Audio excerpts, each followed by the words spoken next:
If you were rushed into the emergency room and you were having a stroke, I would be able to spot it immediately within seconds.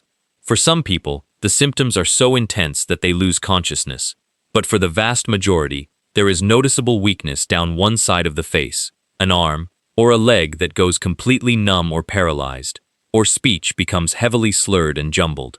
In that scenario, we would rush you straight into a CT scanner to determine if a clot had blocked an artery, which is an ischemic stroke, or if a vessel had burst, known as a hemorrhagic stroke. If it was caused by a clot, and you got to us fast enough, we would either administer a highly potent clot-busting medication or send you to have the clot manually extracted, a procedure called a thrombectomy. We are incredibly fast and skilled at this, and this method literally saves brains and lives. The major issue, however, is that by the moment you reach the emergency room, the stroke is already in progress, and a section of your brain is literally dying. Therefore, I am going to share 5 crucial things you can do long before any of that ever happens. For most individuals, mastering these steps will do far more to prevent a stroke from occurring in the first place than any medical intervention I could ever provide once you are already in the hospital. That is the entire purpose of this video, stopping the very first stroke before it even begins. Prevention is always vastly superior to treatment, and modern Western medicine is notoriously poor at emphasizing that. Now, to be absolutely clear, this is not a suggestion to abandon your prescribed medications. If you have been offered blood pressure pills, aspirin, another blood thinner, or a statin to manage cholesterol, there is certainly a valid reason for it. Please do not ignore your prescriptions.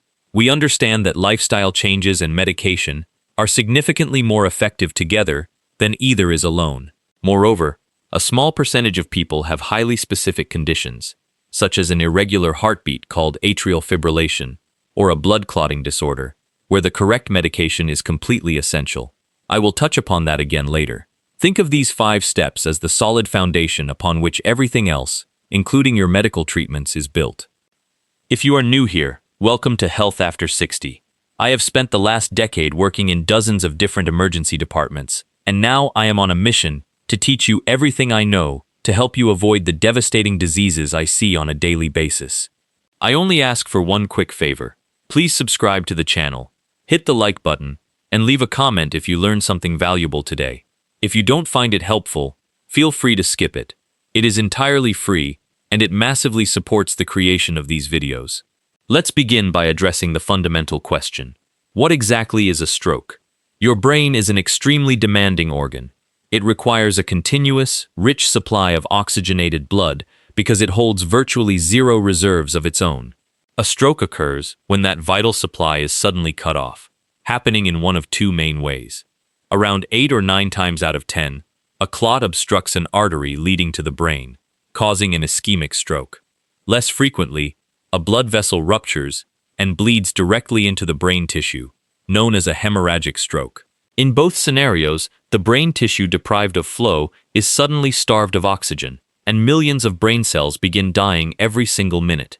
This is why medical professionals say, time is brain, and it perfectly illustrates why preventing the event entirely is worth infinitely more than any rescue operation.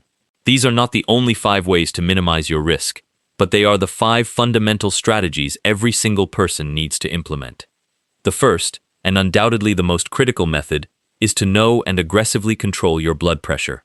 When scientists analyzed roughly 27,000 stroke cases across 32 different nations in a massive project known as the INTERSTROKE study, they discovered that approximately 90% of all strokes were driven by just 10 modifiable risk factors. Towering significantly above all of them was high blood pressure. On its own, it was tied to roughly 50% of all recorded strokes.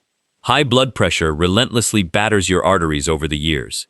It makes them stiff, causes them to fur up inside, and dramatically increases the likelihood of both clots and ruptures. The truly terrifying aspect of high blood pressure is that it inflicts nearly all of its damage silently in the background. You can walk around for 2 or 3 decades with dangerously high numbers and feel completely normal. Most sufferers are entirely asymptomatic. Only a very small fraction of people ever experience symptoms, and when they do, it usually means the pressure has spiked to a catastrophic level, like 180, 200, or even 220 systolic. Just last week, I treated a 50-year-old patient with a staggering 245 systolic reading. Patients in that state often experience pounding headaches or flashing lights in their vision. For the vast majority, there is absolutely no warning signal. The most powerful piece of advice I can give you is almost embarrassingly simple. Buy an inexpensive home blood pressure monitor. Measure it at least once a week at a consistent time, take 2 or 3 readings to get a solid average, and keep a written log. Most people should aim to stay below 120/80. If you are older or dealing with other health conditions, your specific target might differ, so consult your healthcare provider. But generally, lower is better. My own blood pressure sits comfortably below 110, and my partner Sarah's is routinely under 100. When Sarah was in labor, her pressure stayed below 95, and every time a new nurse entered the room, they panicked, thinking she was hemorrhaging. The point is, everyone is different, and you must know your baseline. If your numbers are slowly creeping up, you have just identified the biggest stroke risk years in advance, while it is still highly manageable with lifestyle tweaks and medical assistance. You cannot manage a metric you never measure. The second strategy is to maintain your blood sugar tightly within a normal, healthy range. Chronically elevated blood sugar, the type seen in type 2 diabetes and prediabetes, actively destroys the delicate inner lining of your blood vessels. This accelerates the scarring and clotting that eventually triggers a stroke. It also frequently travels hand in hand with hypertension, meaning the two conditions essentially gang up to destroy your arteries. You need to know your exact numbers rather than relying on guesswork. The easiest approach is to request an A1C or HbA1c blood test, which gives you a 3-month average of your glucose levels. Have this checked every 6 months if you are at risk. Ideally, you want that number sitting below 42 in the UK or under 5.7 in the US. To take it a step further, consider wearing a continuous glucose monitor, CGM, on the back of your arm. It shows you in real time on your smartphone exactly how your system reacts to different foods, fasting windows, morning versus evening workouts, and even daily stress. It also proves how adding dietary fiber can drastically flatten your sugar spikes. You aren't chasing absolute perfection here. The goal is to spot abnormalities early, so you can adjust your diet and physical movement long before the excess sugar scars your vessels. The third way is to actively build muscle mass and keep your body in motion. Clinical research proves this is profoundly effective, and its importance skyrockets as you age. In that same INTERSTROKE study, physical inactivity was identified as the second greatest risk factor, right behind hypertension. Engaging in regular physical activity slashes your stroke risk by roughly 40%. Building muscle is a particularly clever defense mechanism. You should view your muscles as massive storage tanks for glucose. The more muscle tissue you carry, the more sugar you can aggressively pull out of your bloodstream and safely lock away. This keeps your overall blood sugar lower. Free-floating glucose is highly destructive. It sticks to your arterial walls, fuels systemic inflammation, and accelerates the plaque buildup that forms clots. Therefore, being stronger directly translates to less toxic sugar circulating in your blood. Additionally, exercise naturally lowers your blood pressure, optimizes your cholesterol profile, and burns away dangerous visceral fat around your midsection, tackling several risk factors simultaneously. Incorporating a few strength sessions weekly, like bodyweight lunges, squats, or gym workouts, alongside daily walking, will systematically dismantle your biggest stroke risks. The fourth strategy requires thoroughly cleaning up the rest of your daily habits. I am grouping several things here because they all appeared as major risk factors in that global study. Smoking is the most obvious offender. It hardens and ruins your arteries, severely elevating your stroke risk. Quitting reverses that trajectory surprisingly fast. Next are ultra-processed foods. These factory-engineered products are explicitly designed to be overconsumed. They dramatically spike your blood pressure, expand your waistline, and erode your blood vessels. Swapping them out for whole, single-ingredient foods is essential. Then there is alcohol. And I must be brutally honest because modern science has shifted significantly on this topic. There is absolutely no medically safe amount of alcohol to consume. Even modest amounts are detrimental to your health. Unlike food, where you can simply make healthier choices, your body has zero biological requirement for alcohol. You do not need it for hydration or enjoyment. From personal experience, my life has been immensely more fulfilling since I stopped drinking. If you are genuinely serious about stroke prevention, the medical advice is to go completely teetotal rather than just trying to cut back. These adjustments aren't necessarily fun or glamorous, and they require immense discipline, but they are scientifically proven to save your life. Finally, the fifth way to slash your risk is learning to instantly recognize the warning signs and acting without hesitation. Countless stroke patients have confessed the exact same story to me. In the days or weeks leading up to their massive stroke, they experienced bizarre, fleeting episodes.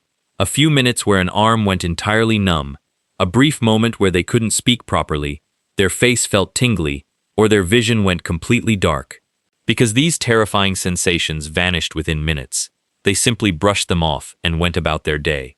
Those brief episodes are formally called transient ischemic attacks, TIAs, commonly known as mini-strokes. They act as a glaring warning siren before the catastrophic main event. A TIA is a temporary arterial blockage that resolves itself before permanent brain death occurs. It is your body screaming that a massive stroke is imminent. The statistics are horrifying.